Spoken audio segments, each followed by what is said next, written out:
Coming up on this episode of Nintendo Cartridge Society, we're talking Fire Emblem classes from Armor to Zerker. Berserker, that is. It's dangerous to go alone, so the Nintendo Cartridge Society goes with you.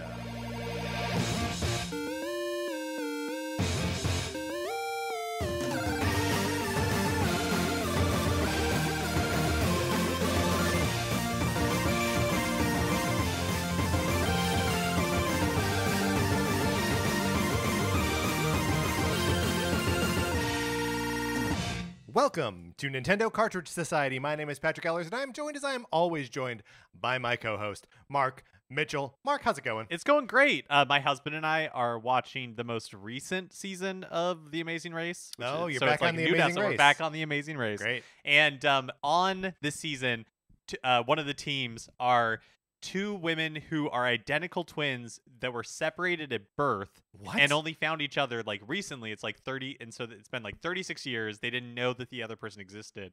And my husband and I were talking about it. It was like, what if you went on this race with that person and realized that you didn't like them? Ooh, boy. Because, yeah, what do you do then? Yeah. Well, so my question, as you're describing that, is like, the people who cast The Amazing Race, did they set out to find that? How did they find that? Yeah, no, I think that there's definitely like an arms race a little bit in reality TV show casting, where like a couple seasons back on The Amazing Race, maybe it was even just like last season, it was like somebody who had been falsely convicted of murder and was in jail for 15 years. You know, so it's just like, right. I think in order to get on the show, your thing, your like hook, has to be really powerful. Yeah. What if they like united like Bat Boy from like, you know, the National Enquirer, right? Or the Weekly World News. Weekly World News, thank you. The Bat Boy and I can't think of like another one of those. Oh yeah, Bigfoot. Bigfoot, sure. What about Bat Boy and Bigfoot? They go on The Amazing Race together. I'd watch that season. I would watch that season. I would watch. Yeah, for sure. For sure. But what do you do if you don't like your twin is the question. Well, and it's I think the question is, what if you don't like your long lost twin that you just recently met, and you're like, 36 years, didn't know you existed. Right. See you in another 36? Or never again. Like, honestly, if it was something you didn't have for the last 36 years, did you know, in the scenario, did you know that you were a twin? No. So it's a total surprise. It was a complete surprise. I say then just cut your losses and move on. You don't know that person anything. Yeah, unless you're going to like parent trap your parents. Sure. These are adults though, right? They are adults, yeah. I see. I feel like Parent Trap is a lot less cute if it's adults who are doing the parent trapping. Yeah, that's true. That's fair. Although I haven't seen the adult version of Parent Trap, and so maybe I need that before I can fully Speaking of things no one needs, my copy of Sonic Forces for the Nintendo Switch. You can't borrow it anymore because our perfect borrowing program is coming to a close. If you would like to own my copy of Sonic Forces or my copy of Untitled Goose Game in a Sonic Forces boxes, you can still write into us between now and the end of January. By January 31st, email us at nintendocartridgesociety@gmail.com. Let us know that you are interested in giving a forever home to my copy of one of those two games. I will send it to you. There will not be a return envelope for you to send it back. You will never know where it came from. It's yours forever now. You have to keep it. That's the only rule. I'm putting a rule on this. You have to keep this game. Oh, wow. Or you can start your own Sonic Forces borrowing program. That's up to you. I don't care. Actually, whatever happens to it when it's out of my house, I never want to see or hear of it again. We're sending it. We're going to be sending them along. Get your names in by January 31st. Previously, international entrants in the borrowing program, too tough to do, too difficult to put, Australian postage back to me on my local post office doesn't know what I'm talking about when I say that. But now, if I'm sending something right to you, it doesn't matter where you are on this earth, I will send it to you. So get your name on that list. Yeah, January 31st, and we'll be randomly selecting two winners. Hold on, I hesitate to call them winners. Yeah, no, that's fair. Because that implies that this is a contest. You're right. And we're not No. This is not a contest. This is just continuation of a perfect borrowing program. That's right. It's the conclusion of the perfect borrowing program. Yes. They'll be randomly selected. Yes, they will be. That's right. They will be. They have no title. Whatever they are. All right, Mark. Let's get into the topic. Let's talk about the classes in Fire Emblem Engage.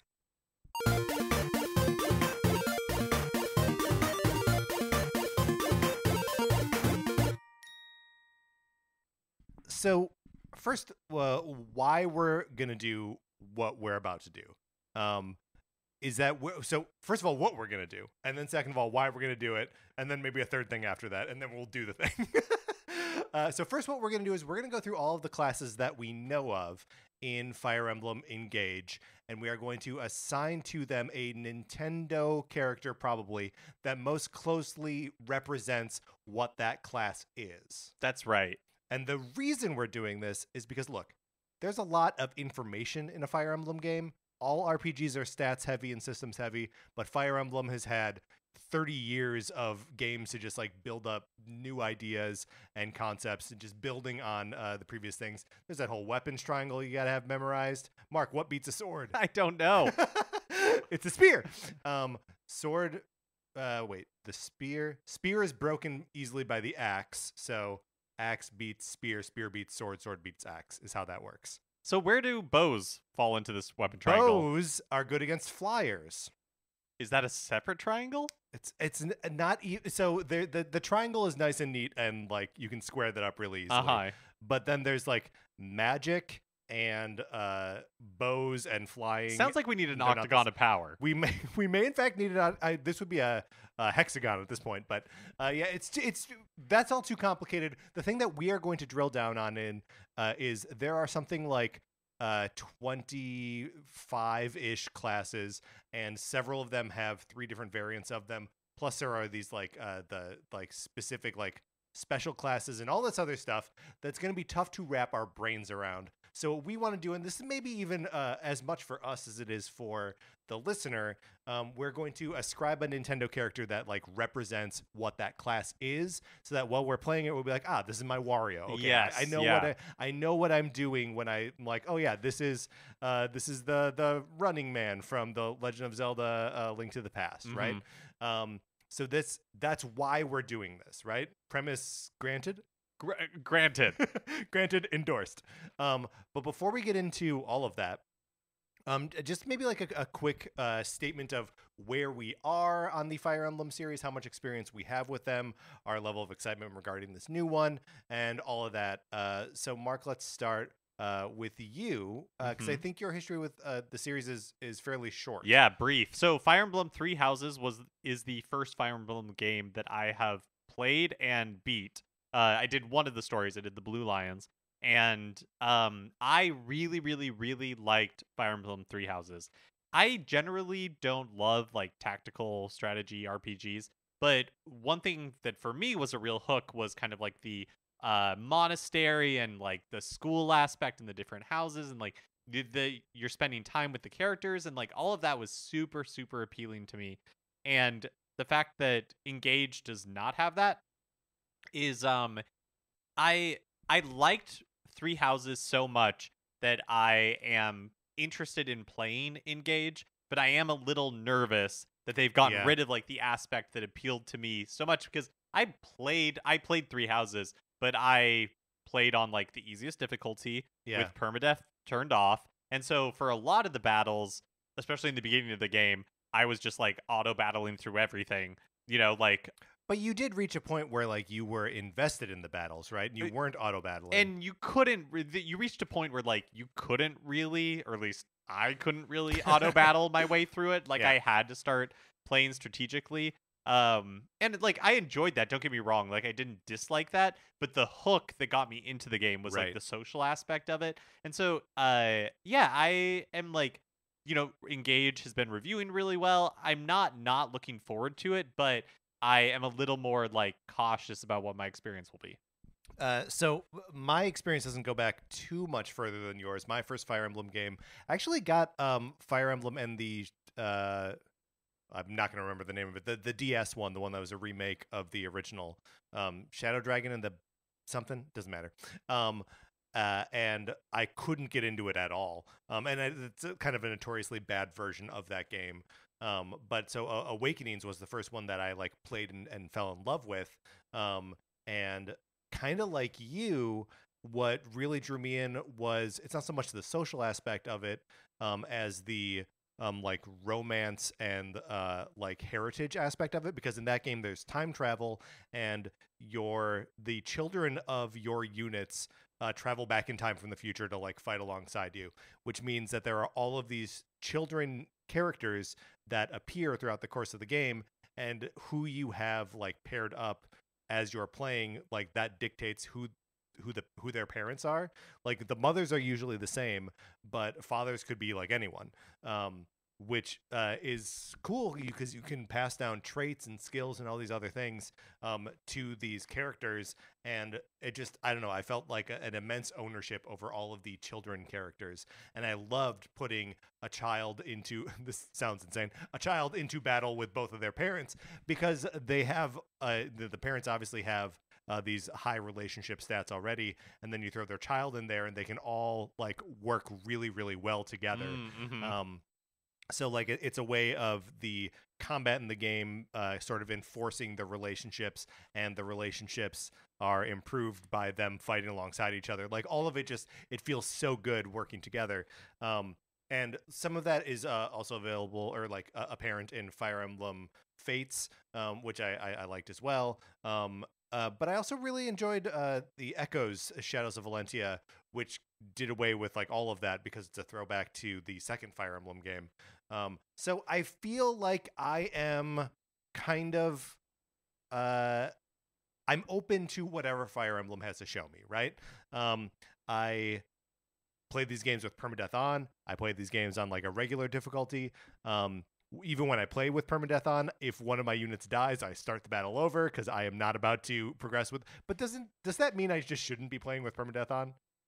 No, I don't think so. I mean, well, actually, Patrick, you should experience the game however you want to experience it. I just want you to tell me what to do. Yeah, so I'm very excited about this game.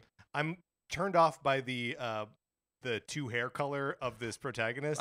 It's such a stupid thing to be hung up on, but it just looks so dumb that I'm like, I really had to look at that character the whole game. Yeah, you really do. I wish you could buy him a hat and stuff all that hair up in there.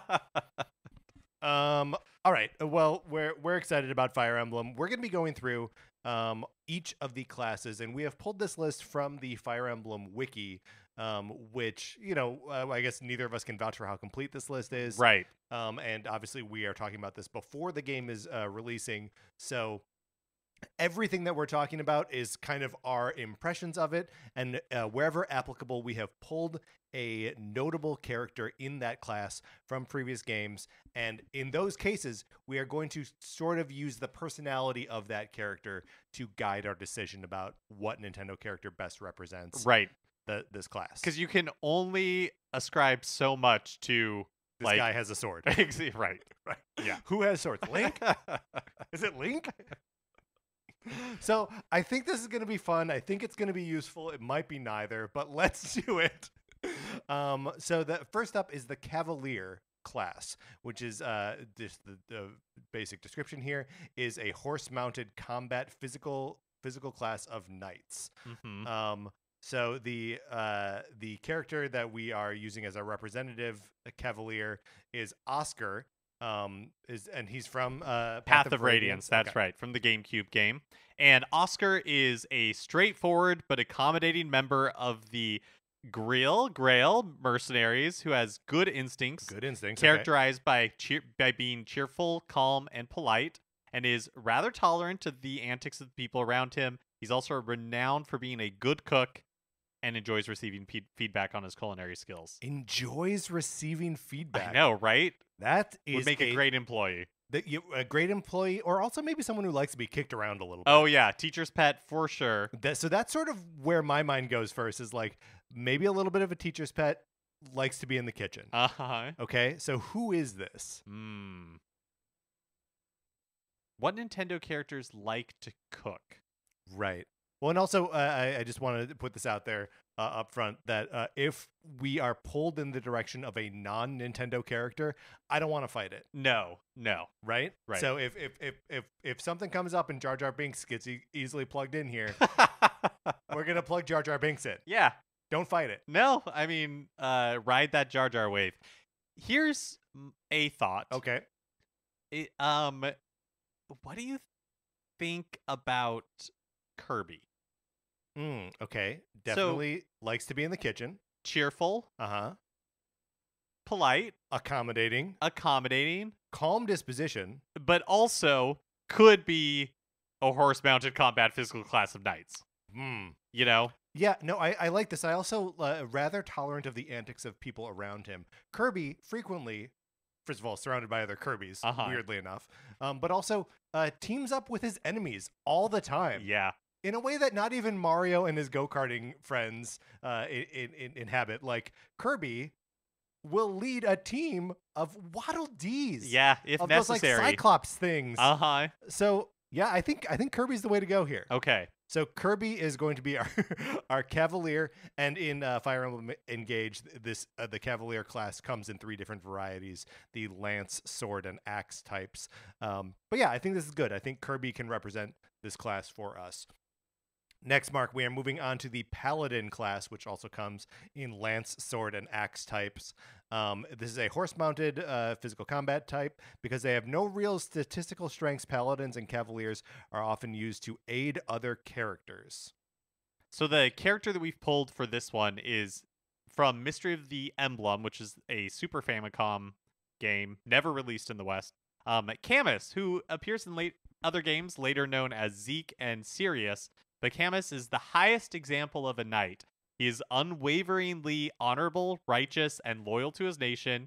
Even when knowing that his nation is wrong in its motivations during war, Camus always stays true to his code as a knight until the bitter end, even if it results in his own death. Okay, so we're talking about someone who's going to pull the sacrifice play, yeah. Right? Who's going to fall on his sword, even when he knows that what he's doing is wrong. Insufferable. Okay.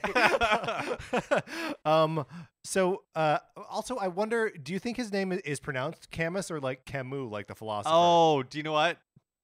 I bet it's Camus. You bet it's Camus? I would think you think so. it's a reference? You think it's like a heady? I think it could be. Okay, all right. Let's assume it's Camus. Okay, an unwaveringly honorable character. Yeah. Someone insufferably devoted to the thing they come from. I'm going to throw someone out here. Okay. And I don't know if it's right. Kamek. Okay. Because look, Kamek, he will follow Bowser to the ends of the earth. He will take care of baby Bowser Jr., even though he's annoying. And he just like does what needs to be done in the name of the Koopa army. Absolutely willing to sacrifice himself. Absolutely willing to sacrifice himself. The place where I'm a little hesitant is that he's obviously a magic user. Yes. Right? He is not really like a physical combatant or like a support class. So maybe we need to save him for some kind of like mage down the line. And I know that it's like, history is written by the victor, so it's all a matter of perspective, but I feel like a paladin has to be heroic in some way. Good. Here's the thing, Camus, though, he fights for his nation even when he knows that nation is wrong. Yeah, that's true. No, I mean, like, that's very true. Do you know what? I think Kamek is a good pick. I am going to, also, it would mean that Kirby, Kamek, and then the next one would also have to be a K. It just feels like it'd have to be the rule. But what about Samus? You're not just saying that because Camus rhymes with Samus. No, this is actually quite good, especially so spoilers for Metroid Dread here. Samus has been sort of like hijacked into doing the is his name Razorbeak? Is it Razorbeak? It's Razor something. I think it is. She's sort of been hijacked into doing his will because he's taken on the role of the like AI that commands Samus around. In the guise of Adam. In the guise of Adam. Well, is that all? That's all correct. Yes. Yes, that's right. Because or I guess like the AI of Adam. Well, because the AI at some point started talking to her in Fusion, and she was like, "Oh yeah, this reminds me of how Adam used to talk to me." This is all getting scrambled in my head now, and I can't really remember it. But I think Samus is right. Because she is noble to a fault. Although, would she fall on her sword She won't do the Federation's bidding. She's thumbs down and other M. She won't stand for it. She is thumbs down. Another. Yeah. That good for you, lady, or whatever he says to her. You got that, lady? And she's like, no. Okay, someone who. Okay. I'm going to throw out a Final Fantasy character. Okay. Kain from Final Fantasy 2/4. So Kain works for the king of Baron, whatever it is. Baron, I think is right.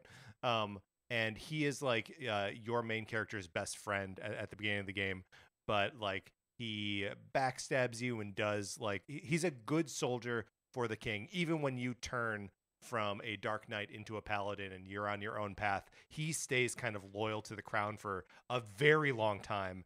And it's not until like the very end of the game that you are able to like snap him out of it and get him over to your side. I think that's a perfect pick. That's very good. Woo! Mark, we got there. Oh, nice. All right, next up is the Wolf Knight. There are also Lance, Sword, and Axe variations of this. This one premieres in Fire Emblem Engage, so we don't really know anything about this thing. Yeah, no like example character that we can pull, but we know that users of this class ride a wolf around the battle and make use of knives. So let me ask you this. Is there any possible candidate that isn't Midna? No, I think it does have to be Midna. I think it has to be Midna. Midna riding around on Wolflink.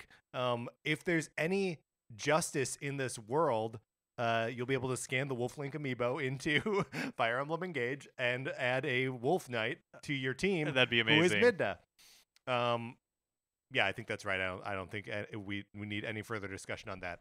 Next up is the Martial Monk and the sort of like level up of the Martial Monk, the Martial Master. Yeah, really have to enunciate that one. Because otherwise you're just saying Eminem's name, right? So these are support classes. They use staves to attack foes with the body arts. What does that mean, the body arts? I don't know. Does it mean that they're like... So I think just from looking at it that it's like a little bit of a healer class, but also based a lot more on just like hand to hand. Like maybe it's monk in the like kung fu sense of the word monk. Yes, I think you're right because body arts just looks like it's like brawling. Okay, great. So who? So you're fighting with like gauntlets and stuff. Yeah. All right, cool.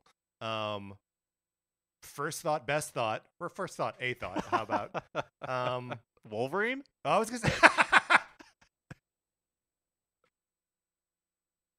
No, I was gonna say from Punch Out. I was gonna say Little Mac. Oh, okay. Wolverine. Was I doing like claws over here? No, I was just thinking with like gauntlets but yes. Sure, no, you're right. Sure. You're right. Of course, Little Mac is a great pick. Little Mac could also wear gauntlets. Like I don't. No, you're right. You're absolutely right. And of course, I'm referring to like the version of Little Mac that we see in Punch Out on the Wii, and not the Super Punch Out version, the whitewashed version. I get that out of here. Mm-hmm. I don't need it. Nope. All right, should we move on to High Priest? Yeah, let's do it. Okay, so the High Priest is a combat and support magical class. High Priests are primarily armed with staves for support purposes, alongside with either anima magic or light magic for combat. So, light magic or dark magic. Mark, you have pulled Claude from Genealogy of the Holy War, another Super Famicom Japanese exclusive Fire Emblem game. And very specifically here, this is not the same Claude from Fire Emblem Three Houses. No E. No E. Which one is more French? I think with the E. Okay. I think with the E. A very kind-hearted and soft-spoken man. Man, this just sounds like all Claudes. A very kind-hearted and soft-spoken man who is also wise and refined in his manner of speech, well known for advising and comforting those in need, and he appears to be rather innocent, as seen in his first conversation with a character in which he expresses polite offense towards her flashy dancer garb. So a little bit of a prude. Okay, but a polite prude. Yes, Okay. Who in the Nintendo canon is a polite prude? Mark, I'm just going to say it. Is this Luigi? Yeah. I think it is. Our sweet little virgin Luigi. All right, I'm just locking that in. I will not be writing the Virgin Luigi, but we know. We know. Yeah, we definitely know. All right, Mark, walk us into the next class. All right, so the next one is Mage. It's a combat magical class. Primarily arm themselves with anima magic again. And so the one I pulled here is from Awakening for the Nintendo 3DS. I'm curious if you played this character, remember this character at all? I do remember. Okay, Muriel, so why don't you talk about? Well, so I will read the description that we have here. She's a perfectionist and Muriel. Yeah. Or yes. Morel, did we say that? Muriel? I always said it in my head as Muriel. She's a perfectionist and embodiment of efficiency. She's an intellectual individual with a vast array of eloquent vocabulary, which leaves most of the shepherds more often than not confused and sometimes even annoyed. So this is a person who is like smart to the point of being aloof. She kind of puts people off, but she's got a scientific and clinical manner, usually saying that she had developed feelings for people at best. She's the kind of person who says develops feelings instead of like, actually expressing those feelings. Yes. Okay. So, one thing. This is my first thought. Yeah. And I'm Patrick. I'm sorry to tell you, it's not a Nintendo character. Oh my God. But follow me on this walk. Okay. I was watching an episode of Golden Girls the other day, and it's an episode from. And you're not just being led there by the name Muriel, right? No, I'm okay, not. All right. Okay, and it was an episode where Dorothy, she was excited because they were doing tryouts for Jeopardy. Okay. And so she goes. She goes on Jeopardy, right? She doesn't. She goes to the there's like a dream sequence where she's on Jeopardy, but she goes to like the tryouts, like and where they're doing fake games of Jeopardy, and she like crushes it, but she's like whenever she gets a question right, she's like talking to the people next to her, being like, "Oh, like in your face," she's not a very good sport. Oh, she's trash talking. She's trash talking them, or just like talking about how like intellectual she is and how like this has been so easy and all that kind of stuff. And then at the end, even though she did so well, they don't put her on the show because she would be bad for the show. She would be bad. They're like we put people on Jeopardy because we want people to root for them, right? And nobody would want to root for you. Also, there's not nearly this much talking between questions, except on the Celebrity Edition. But we won't go there. Oh, I can't deal with the Celebrity Jeopardy right now. The shows are too long. What's up with Triple Jeopardy? There's always one person who's like there to play the game, and two people who like don't know anything, and then like just like complain about how they don't know anything. I'm not into modern Celebrity Jeopardy. I can't deal with it, Mark. It's too long. Played by B. Arthur. Dorothy played by B. Arthur, if you're trying to paint yourself a picture. Anyways, my pick for this is Dorothy. So that's good. A thought that I had with the eloquent vocabulary, sometimes like putting people off, having a scientific and clinical manner, my first thought was Professor Egad. Okay. And that's possibly because we were just talking about Luigi, the sweet virgin Luigi. And so maybe I'm being tainted by that. I guess this like Muriel doesn't quite have the eccentricities of Egad. Like you need to have a little bit of like Doc Brown energy to hit that Egad quality. What about I don't hate Dorothy. I'm not saying no to Dorothy. No, I think we have Dorothy in our back pocket. She's right there. Yeah. She's not going anywhere. Now, for this one, yes. What about Samus? Okay, perfectionist, yeah. No common sense or social skills, yes. That may be a slam dunk. Like very like clinical, very just like all about business. Yeah, obviously not a magic class, but like, technology of a suitably advanced that can appear as magic, right? Like I think that's fair. Also, like, you tell me how Samus is a Metroid. You want to tell me that's not magic? That's magic. Right? Yeah. I don't know what's happening there. Yeah, that's good. It's Samus. Okay. But mark it down. It goes in the book. Next up is the Sage class. It is a combat magical class. Sages tend to possess the highest magic growth and caps any non-exclusive class in most titles. So is like the pinnacle of the magic class. You have pulled from Fire Emblem Fates Izana, who I don't remember. Contrary to his serene appearance and status as a noble, Izana is extremely flamboyant. He enjoys throwing parties for even the simplest things. He is also concerned with his appearance. On his spare time, he gives fortunes to curious clients. What does that even mean? I guess he's like reading people's future. Oh, gives fortunes. Yeah. I see. He's not giving money. Oh, I don't think so. No, that would be insane. Oh, I see what you're saying. You're right. I understand the confusion. We both got it. We Uh-huh. both got it. Okay.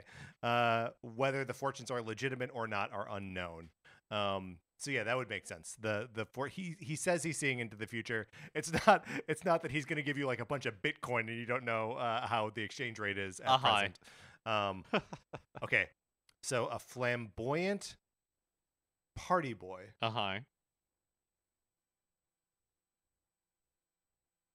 Who you got? Sylvando from Dragon Quest XI Echoes of an Elusive Age Definitive Edition for the Nintendo Switch and all other versions. I think that's good. I like Sylvando a lot. Weird to think of Sylvando as a like high-level magic user. Because, he is sort of a jack of all trades in Dragon Quest XI, all versions. Yeah, I think it still counts though, because like the flamboyance, the always throwing parties. We were just talking about festival Kirby in the previous episode. Made me long for the days when we could hang out with Sylvando. Now, so like Sylvando, yes, but what about like somebody like Tingle? So I was thinking about Tingle, and like is Tingle social? No, I think Tingle is an introvert forced to act as an extrovert. Right, because if he doesn't talk to anybody, no one will ever buy his maps. Right? Like, and then he's just making maps for himself, which I guess he would be happy with, right? If he just made all his maps for himself. I think in an ideal scenario, if Tingle was independently wealthy and he could just spend all of his time, doing what interests him, yeah, I think he would be happy just like creating maps for himself. I never really thought about it, but like the fact that Tingle charges you as much as he does for the maps that he makes, what's he doing with all that money? With all those rupees? Yeah. I don't think he has a lot of customers. Sure. I think it's like a low volume business. And I think that he has to charge you a lot because you're like potentially his one sale for the next 2 weeks. How is it that there are no other adventurers in Hyrule? Why are you the only one that needs a map of the Great Sea, for example? Well, you may possibly a chart. Be sorry. But you may be the only one who will put up with Tingle. Will put up with it. Okay. But he's not social. You're right. He's not reading people's fortunes. He's not giving people you're right. You're right. What's the name of the fortune teller, like panther in Animal Crossing? What is her name? Oh, I can't remember. We're both furiously Googling. Yes, Animal Crossing fortune teller. Her name is Katrina. Katrina. Okay, so Katrina is a fortune teller. Animal Crossing. No, I don't need IGN. I need some sort of Animal Crossing wiki to tell me. Okay, Nookipedia. Sorry.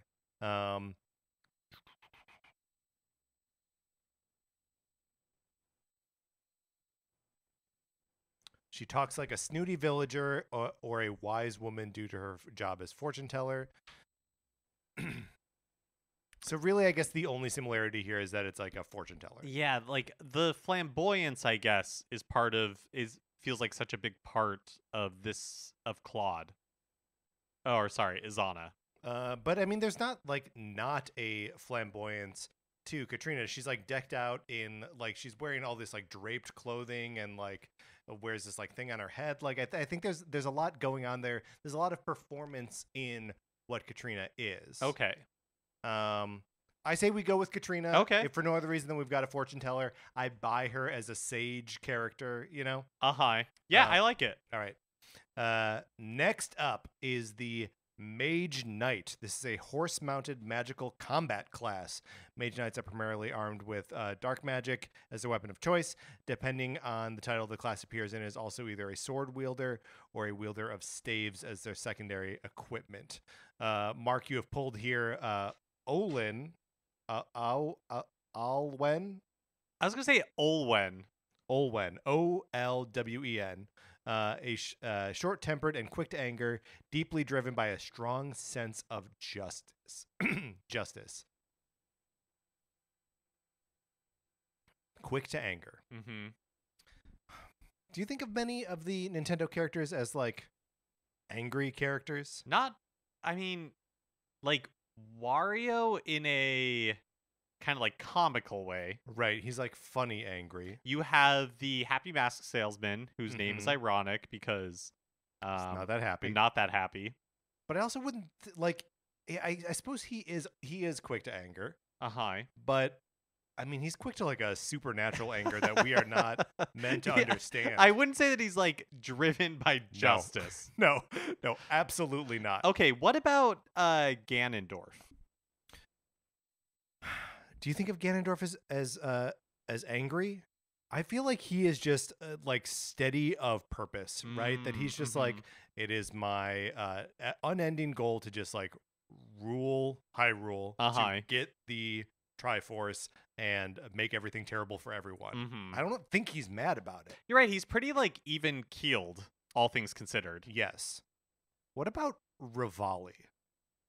Oh. So Rivali, and I know he's maybe a little bit more snooty. But like he's a good guy who will not put up with any of Link's crap. Yeah, he's very like he's snappy. Prickly. He's prickly. So maybe short-tempered, quick to anger. I think that might be right. I like that. All right, great. Rivali from Breath of the Wild is our mage class. All right, next let's move on to the fighter class, which of course has lance, sword, and axe variants. It's a classic combat physical class.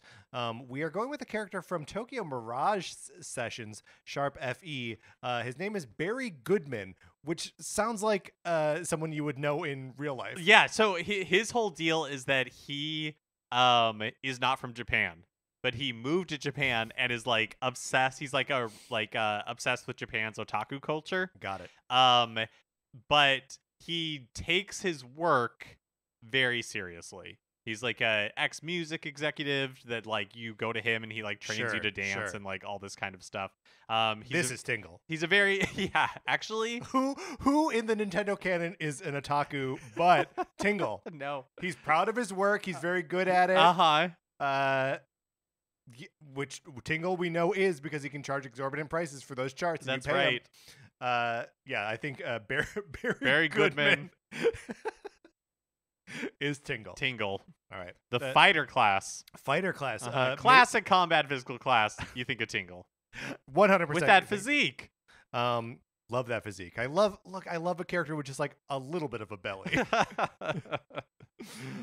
Next up is the hero class, which can come in either lance or axe variety. No sword version of this because all heroes use swords. Capable of effectively defending against attacks, but still have enough ability to dodge assaults. Heroes are one of the more balanced class in the Fire Emblem series. Mark, I pulled a classic for this.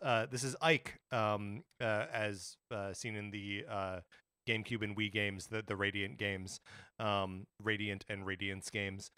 He is the fearless leader of the Grail Mercenaries and the first main character who is not of noble birth in the series. So I think someone who's from humble beginnings is a classic sort of all-around hero. Is it Mario? It's Mario. Yeah, like plumber. So Yep. he's like working class. Yep. All-around hero. I think it is Mario. The other one I was going to pitch, and I don't think it's as good, but was Donkey Kong. Another working class. Yeah. You know? Wait. Sell me on that? You don't think Donkey Kong comes from a working class background? No, he like lounges around all day and eats bananas. Okay, but in an and then he kidnaps women and climbs up like a construction site and like wreaks havoc on the working man. If anything, he's got more in common with like your Mr. Burns's is. Okay, see, I think that you're falling prey to anti-Donkey Kong talking points. Proudly, yes. Because I feel like in Donkey Kong Country, when we see other Kongs, we have a better understanding of where Donkey Kong is coming from. And everyone else has a job. I mean, it's true. Donkey Kong's wearing a tie, but not because he's wearing it to an office. No, okay, you're right. The more we talk about this, the more it's apparent that like Donkey Kong And I know Donkey Kong Country, people are worth more than the revenue they can generate. Absolutely, and people can wear ties even if they don't have an office job. That's fine. Look at Avril Lavigne. Would you say that Donkey Kong is the Avril Lavigne of the Nintendo universe? I would. Okay, good. I would. Okay, good. Sorry, do you want us to keep making a case for Donkey Kong? Not for this role. I think you're right. I think the hero is definitely Mario. But I will say that you're correct that Donkey Kong clearly is kind of like the Donkey Kong Country is like the no good nephew, who has the reason he's wearing a tie is probably because Swanky got him a job, right? Or set him up with this interview. That's right, which he totally bombed, right? I sort of think of him, and this is not to say that I don't like the character. I obviously love him, but it makes me think like Donkey Kong would be perfect in the Brendan Fraser role in Airheads. Mm-hmm. Where it's like you love the guy and like he's hustling, but like he's just kind of a screw up too. Yep. And like one day he's gonna walk into a radio station with a squirt gun and hold up the place until they play his demo. Yeah, I mean, doesn't even stay the hero of his own series. Donkey Kong Country 2, Donkey Kong Country 3. That's right. See you later, Donkey. And then Kong. His name's not Donkey, right? His name is Donkey Kong. The rest of them are all named like Diddy Kong. If you were talking to Diddy in like person, you would call him Diddy, right? Yeah. You wouldn't say Diddy Kong. So yeah, you would call Donkey Kong Donkey. Woof. Yeah, I don't like that at all. Swordmaster. How do you say this next one? Halberdier? Yes. Conceived as something of a counterpart to the hero class, Swordmasters heavily emphasize exceptionally high skill and speed stats in exchange for having lesser strength and being less sturdy. So I selected here Catherine from Three Houses. She is one of the most powerful knights of Saros. Catherine is an extremely loyal and devout believer in the church and Rhea, and is the latter being an attachment. So she's attached to Rhea. This is due to Rhea taking her during greatest time of need, and as such feels that it must be repaid in full. So this is another like dutiful person, maybe someone who's got a lot of like faith in what they do, and potentially has like high skill. Yes, and is fast, but not necessarily strong or sturdy. Going into Castlevania here. I want to go with Simon Belmont, right? One of the Belmont clan, obviously carries crosses around with them. Is that because he's religious, or is it because he knows it's the only way to fight Dracula, right? In a world where the devil actually exists, you'd be insane not to be a religious person, right? Right. So that's my pitch is Simon Belmont. Skilled with a whip. And but can fall off staircases left and right. Yeah, not particularly sturdy. I mean, like, it's tough. Yeah. It's tough to do. I guess it could also be Trevor Belmont. It could be any of the Belmonts, really. Yeah, not a strong stock necessarily. But again, in a world where the devil exists, or where vampires exist anyways, hard to be super hardy. I think the devil exists in the world of Castlevania, don't you? Do you think so? Yeah, I think so. Okay. I think if Dracula wanted to, he'd get the devil on the phone. Or do you think Dracula in the world of Castlevania is the equivalent of Satan? Ooh. What does that make Alucard? Oh. Who's the son of Satan? Does Satan have a son? We've tread into theological territory that you and I are not equipped. No, ill prepared. But I like Simon Belmont as our swordmaster / halberdier. Very good. Okay, now we come up to a conundrum here. The next class here is Royal Knight. As far as we can tell, there's no information on this. Yeah, it's listed on the fan wiki, but it is not hyperlinked anywhere, so there's no additional details. And as far as my Googling of Royal Knight, Fire Emblem Engage class, return no helpful results. So, a Royal Knight. Who do you think is a Royal Knight? Link is an easy plug and play here. Link is great. Let's do Link. We know him to be like a the right hand man of Zelda during the battle during the Calamity 100 years ago. I think he's the right move for this, right? He's a knight. He's royal. Mm-hmm. Link it is. Yep. Next, we're moving on to Berserker. We did not pull a specific character for the Berserker class, but I think we understand sort of intuitively what a Berserker is. It's the promoted form of the axe-wielding infantry class. Usually in the games, only the male characters are allowed to be Berserkers. They wield axe as their sole weapon of choice. They possess a skill that grants critical hit bonuses. This is just like a maniac, right? Yeah. I think this is where we put Donkey Kong. Oh, ouch. For Donkey Kong. But yeah, I think so. I mean, do you have another pitch? No, I think really it is like Donkey Kong, our dear, sweet, lovable idiot. I think all the time about that the down, is it down B, his attack where he just like in Smash Brothers where he just starts like pounding the ground. That you can just like keep that up forever. Yeah. And he just like keeps hitting the ground as hard as he can. Yeah, and Donkey Kong really does feel like the sort of character that like you could just, if he trusted you, you could just tell him something and he would just accept it as true. Yes. Yeah, I think that's right. When you're like, your bananas have been taken, the only way to get more bananas is to fight a king. Yeah, to go like berserk on that guy over there. He'll do it. Yeah, he's gonna pound that ground. I also I like the idea of him picking up a giant axe and then oh yes, so yeah, Donkey Kong is our Berserker class. Moving on to the Warrior class. Here's another one that we don't actually have a character pulled for, so we may have to talk ourselves in circles on this one.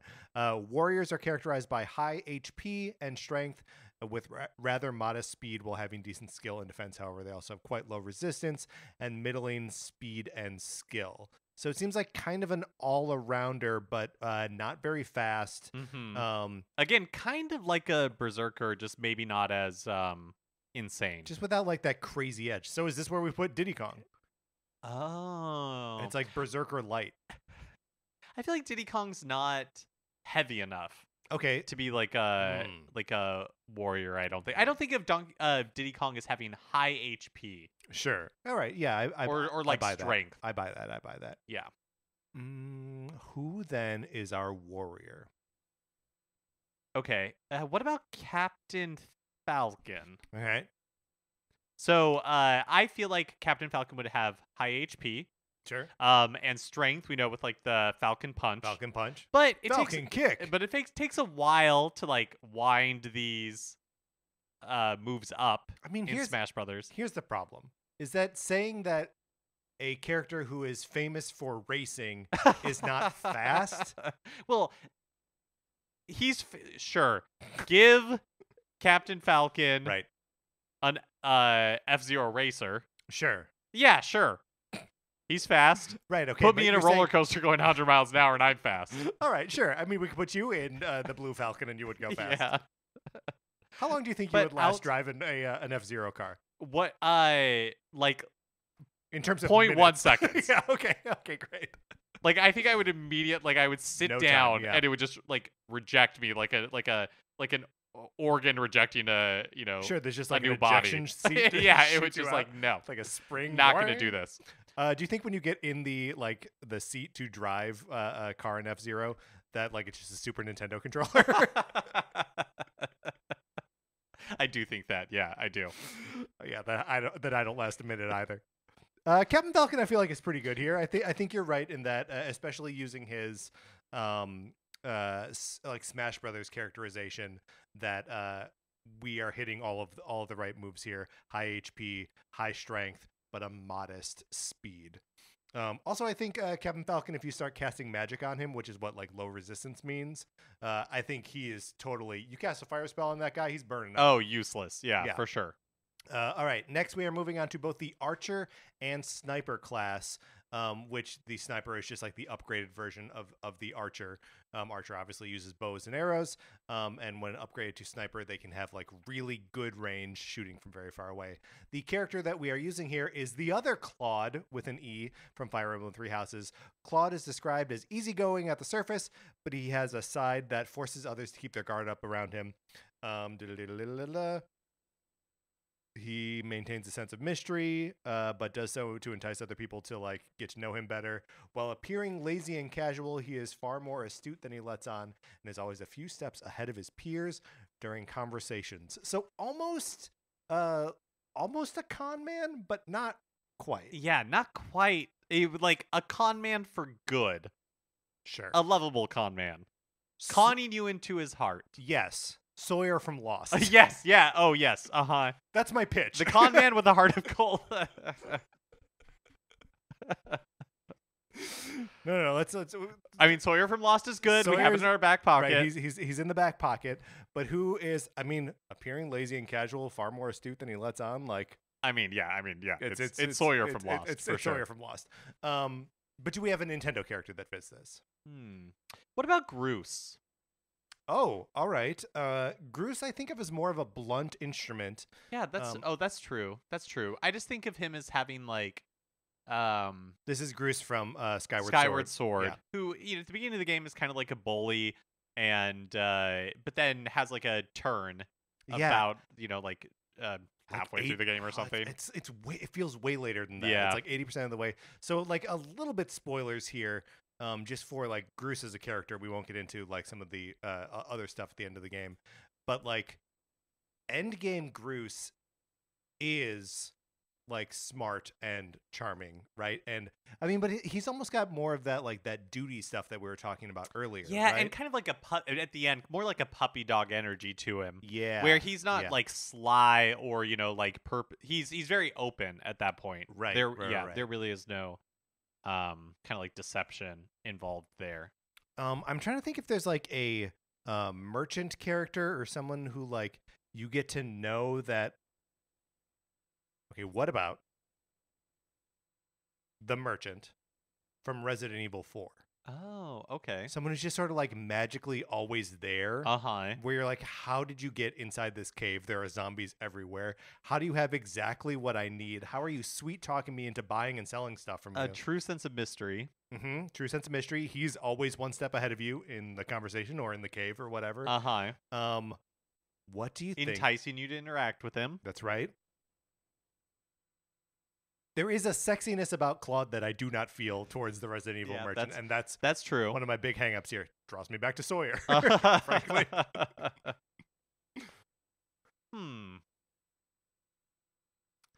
What do you think, Mark? This one is really hard. Okay, this is cheating. Okay. But is Claude the perfect Nintendo character to be the Archer class? I think he might be. I think we need to use Claude, our example character, as the character for this. Because is Claude Sawyer from Lost? I think he might be. Yeah. So let's do like it's a slash. It's a Claude / Sawyer from Lost. Good. Next up is the Bow Knight. Which also comes in lance, sword, and axe varieties, a horse-mounted combat type, physical combat class that carries a bow and can use swords and lances as secondary weapons. So this one feels kind of like vanilla to me. Mm-hmm. Someone who's on a horse, uses a bow and arrow, also uses other weapons, kind of an all-around soldier, rides a horse. Yeah.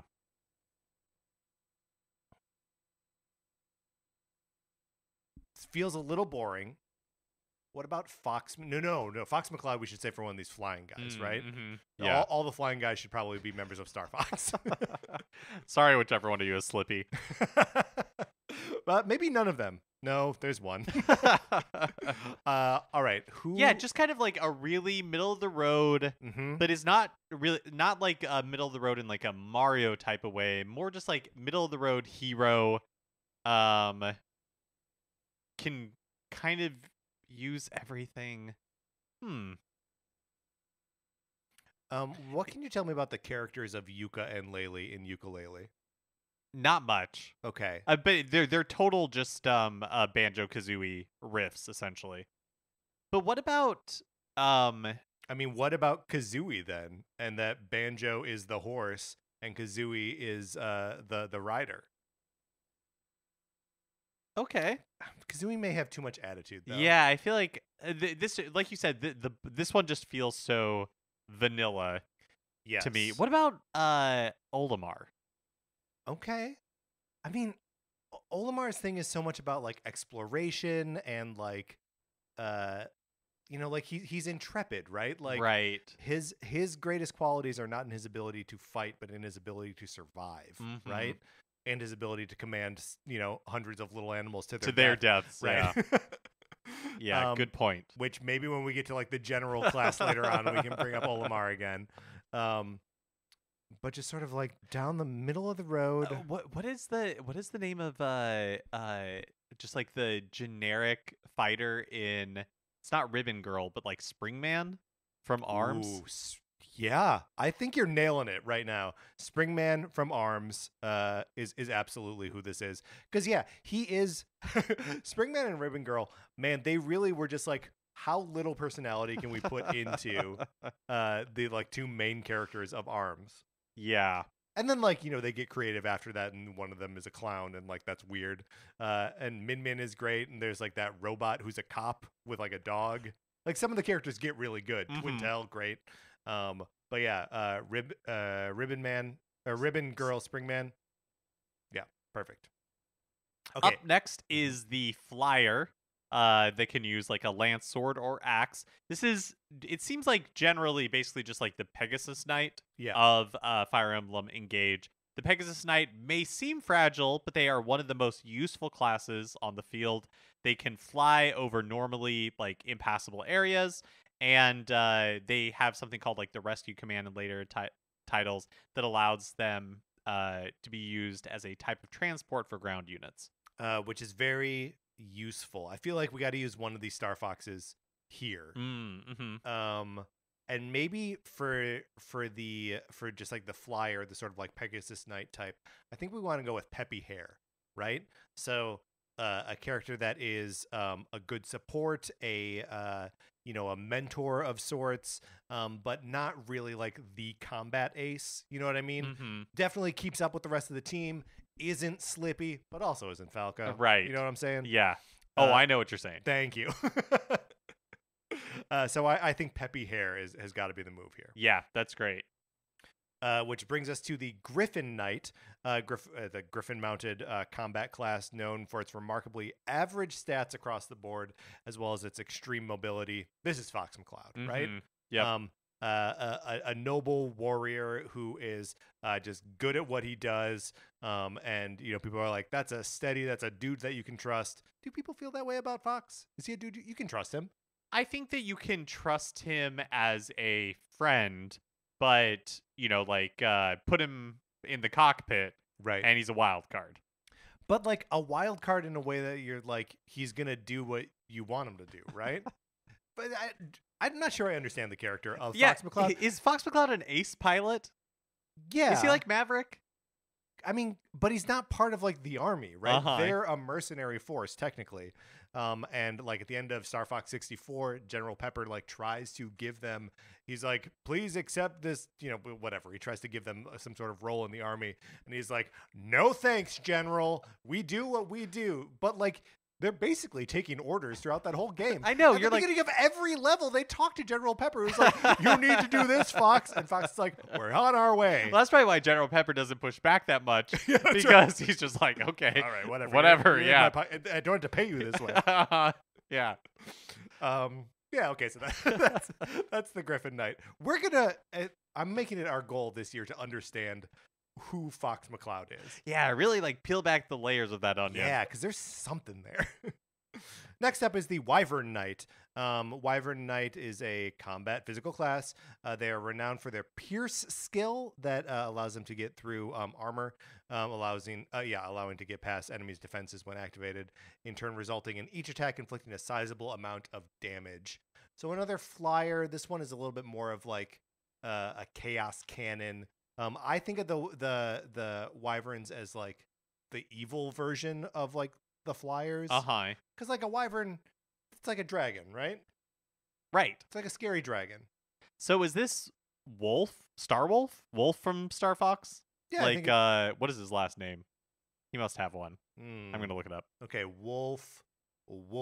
Oh yeah, you're actually not like that far off. What is it? It's Wolf O'Donnell. So he's like Scottish. Yeah, exactly. Which I guess like McLeod. Yeah, also, sure. Yeah, no, you're right. So it's a variation on a theme. You're right. I've just never really thought about it with Fox before. Just more evidence why we really need to dig in to who Fox need to McCloud get down is. into it. Also, why do Slippy and Peppy, their last names are the animal that they are, but Fox and Wolf, their first names are the animal that they are? Oh, yeah. And then Pigma Dengar, Pig is part of his first name. I'm getting There's something here. There's something deeper here, and I don't know what it is. Yeah. But I think Wolf O'Donnell. Sorry, that's not very intimidating. O'Donnell? Yeah. Not feeling it. And yet, it's not my choice. That's its name. That's, yep, that is Wolf O'Donnell's name. Uh-huh. All right, next up is the armor class, which comes, of course, in lance, sword, and axe variety. A heavily armored physical combat class. This is your classic tank, right? Someone that you can put out there who's going to take a beating, and like that's their whole job is to just like take hits while everyone else gets stuff done. Who is the quintessential Nintendo tank? I have a pitch. Okay. And it's Yoshi. Because poor Yoshi. But also like he gets hit, he runs around for a second, you hop back on him, he's fine. Right? Like there's no way to kill a Yoshi. Well, there's no way to kill a Yoshi. There's no way to kill a Yoshi. Well, but that's the thing though, right? Because like a tank is, you are a lot of times putting your tank out there to take all the hits, so that way you can achieve whatever goal you want to achieve. So Mario jumps off of Yoshi, leaves it, like falling into a pit, but that is that's the fate of a tank. Yeah, I think the tank is there to be sacrificed. So and look, we love Yoshi. Oh yeah. But see ya, you're a tank. Yep. Next up is the general class, which we have come in lance, sword, and axe varieties. We have selected Edelgard from Fire Emblem Three Houses as the quintessential general. Edelgard holds herself with a dignified air, but full of melancholy and solemn wistfulness as an heir to the Adrestrian Empire. She is an exemplary student and a natural leader. Has a modest front, rarely cutting loose, and maintains her formality. Her colleagues express great surprise when she does relax. Urbosa from Breath of the Wild? Ooh, I like Urbosa from Breath of the Wild.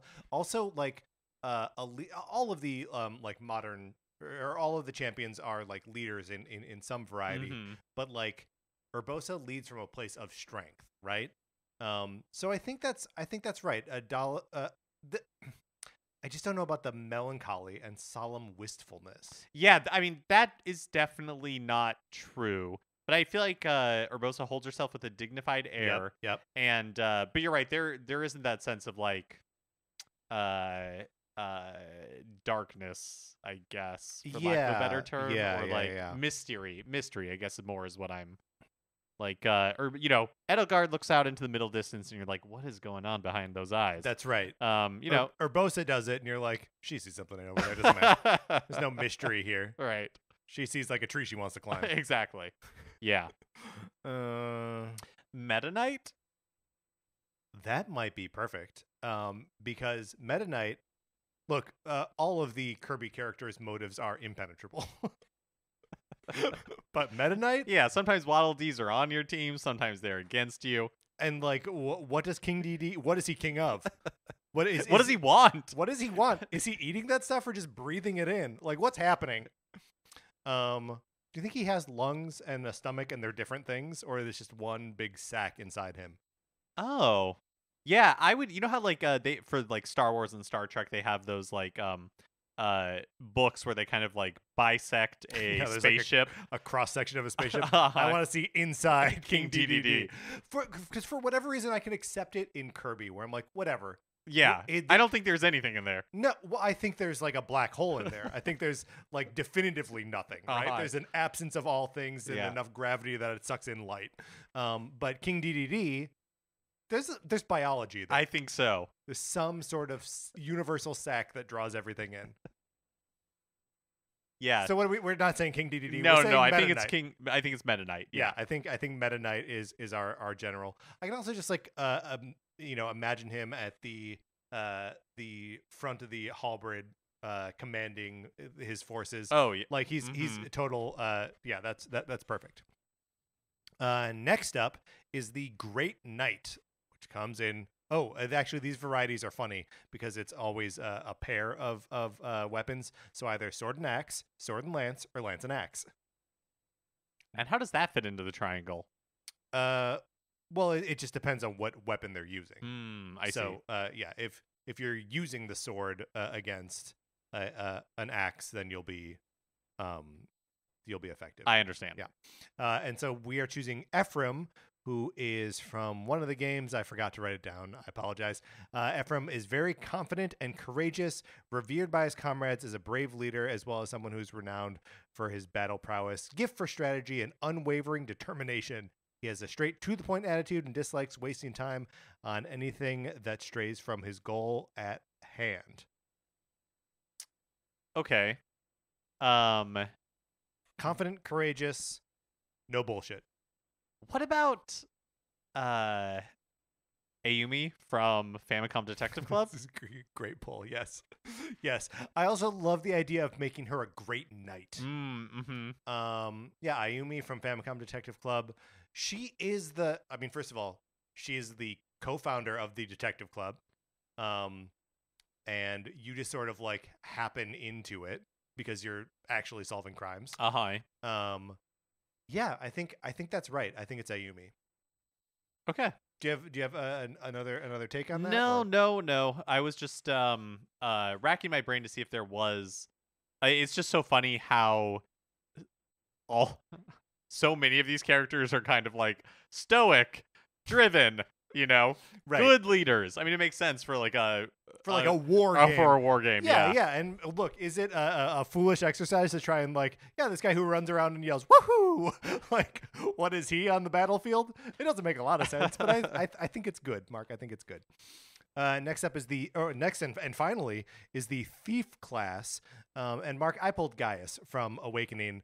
Gaius is calm and collected with a clear mind. However, his seriousness breaks whenever candy or other sweet confections are brought into the question. Despite the nature of his job, Gaius has morals and does things in the best interest of others. Gaius is a sweetheart, both in terms of he is a sweetie with people that he knows and trusts, but also he likes candy so much that like in his the normal portrait of him, there's like the stick of a sucker sticking out of his mouth. Oh, that's funny. And he's always trying to get candy. So, who in the Nintendo world is calm and collected but loses their mind when candy's around? Oh man. Or I guess it doesn't have to be candy. It doesn't have to be candy. But it could be, right. Like calm and collected except when something happens or somebody's around. Bananas are around. Could be Diddy Kong. Could be Diddy Kong. Could be Diddy Kong. Or I guess many of the Kongs. But we already did Donkey here, right? So he's our berserker. But I could see Diddy as our thief. Yeah. Yeah, I could see Diddy as our thief too. Why is it that I can't think of a Nintendo character that has like a just like an individual thing that triggers them into making like Popeye, right? Where it's like, oh, Popeye's in trouble as long as he gets spinach. Now he's like super Popeye. I mean, I guess like Mario with like a superstar, and he becomes like. But Mario doesn't seem to love superstars any more than he loves just running around and jumping and stuff. Yeah. I think that I feel like that's a good pick. Popeye? Sorry, who did we say? Diddy Kong, right? Diddy Kong, is that what you're saying? Yes, that's Diddy right. Kong, that's yeah. Sorry, I was just thinking about. I was trying to think of like other characters that like go crazy when they get something. And yeah, I think it's got to just be Diddy Kong. And then I think also like the thief aspects like make sense. I could see Diddy Kong like sneaking into a place, stealing the treasure, getting out. Mm-hmm. That's Mark. That's all of them. There are too many for us to go back through them, right? Well, I personally think that we should so that way we can imprint upon ourselves when we're thinking about like the Cavalier, what character type we're thinking of. I think it'll help us remember. It's like a mnemonic device. Sure. Okay. So the Cavalier is Kirby. The Paladin is Kain from Final Fantasy IV. The Wolf Knight is Midna. The Martial Monk and Martial Master is Little Mac. The High Priest is the Virgin Luigi. Mage is Samus. Sage is Katrina from Animal Crossing. Mage Knight is Rivali. The Fighter, of course, is Tingle. The Hero is Mario. The Swordmaster and Halberdier is Simon Belmont. The Royal Knight is Link. Because it's the only thing that makes sense. The Berserker is Donkey Kong. The Warrior is Captain Falcon. The Archer and Sniper is Claude from Three Houses and maybe Sawyer from Lost. Bow Knight is Springman. The Flyer is Peppy Hare. The Griffin Knight is Fox McCloud. The Wyvern Knight is Wolf O'Donnell. The Armor is Yoshi. The General is Meta Knight. The Great Knight is Aoyumi from Famicom Detective Club. And the Thief, of course, is Diddy Kong. All right, Mark, let's close this out.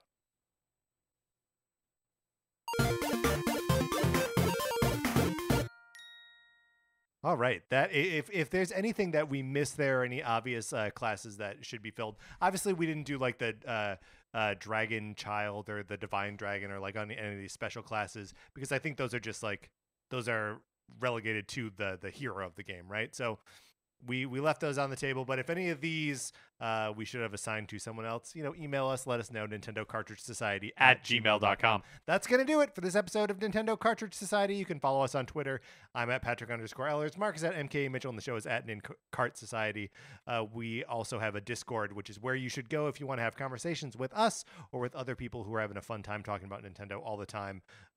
Email us for an invitation. We will happily let you in. Anthony DeLuca made our logo. Our theme music is provided by 8-Bit Betty. You can get more of his music by going to 8bitbetty.com or by listening right now. For my co-host, Mark Mitchell, this is Patrick Ellers saying thank you for listening.